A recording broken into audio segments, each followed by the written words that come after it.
Bagamat naniniwalang hindi dapat na makampante ang mga Pinoy na mga Amerikanong sundalo sa ating bansa, tawag pa rin ni dating Defense Secretary Orlando Mercado na good tactical move ang muling pagpapalawak ng alyansa ng Pilipinas sa Amerika sa usapin ng pagtatanggol sa teritoryo. Ang buong ulat mula kay Dina Pagibita. Bagamat isang good tactical move umano ang muling pagpapatibay ng alyansa ng Pilipinas sa Amerika, hindi umano dapat na higit na dumipende ang bansa sa US sa pagtatanggol nito sa teritoryo, kaugnay ng usapin ng pag-angkin ng bansang China sa West Philippine Sea. Ito ang panukala ni dating Defense Secretary Orlando Mercado nang magbigay ng talumpati bilang Eminent Fellow ng Development Academy of the Philippines. We must remember this is just a tactical move.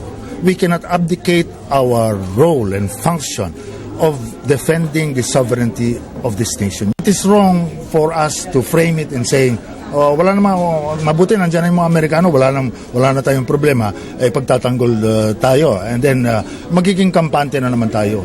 Sa halip umano na makampante ang mga Pilipino sa seguridad na maibibigay ng US military, dapat na palawakin pa ang military reforms upang matugunan ang mga banta sa nasasakupan. I think there are many do. Diplomatically, I think we should already begin to really pursue a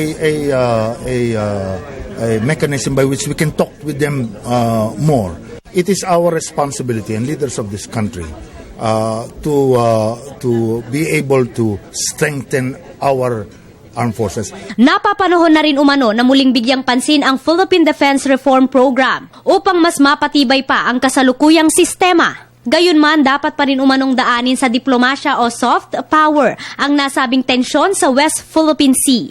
Tinawag din ni Mercado na isang smart power ang hakbang ng gobyerno nang idulog ang tensyon sa UN Arbitral Tribunal. Let us not allow this crisis to go to waste. Let us develop our own mechanisms by which we can defend our territory. In military parlance, it's not a matter of matching what weapons they have.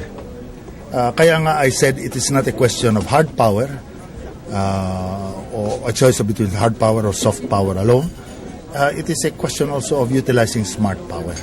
Una rito, nilagdaan ng Pilipinas at US ang Enhanced Defense Cooperation Agreement o EDCA noong nakaraang buwan, kung saan nang makapag-set up ng mga pasilidad ang mga sundalong Amerikano sa mga base militar sa bansa. Para sa Telebisyon ng Bayan, ako si Dina Pagibita.